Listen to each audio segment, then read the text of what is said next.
For our next pattern, we're going to be showing you the Rumba rotating box.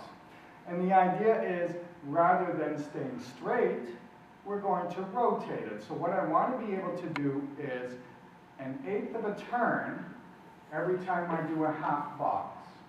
So I'm stepping slow, quick, quick, slow, quick, quick, slow, quick, quick, slow. Ideally, I'm moving my left shoulder back and my right shoulder forward. Quick, quick, slow. And the rotation is counterclockwise, slow, quick, quick, slow, quick, quick.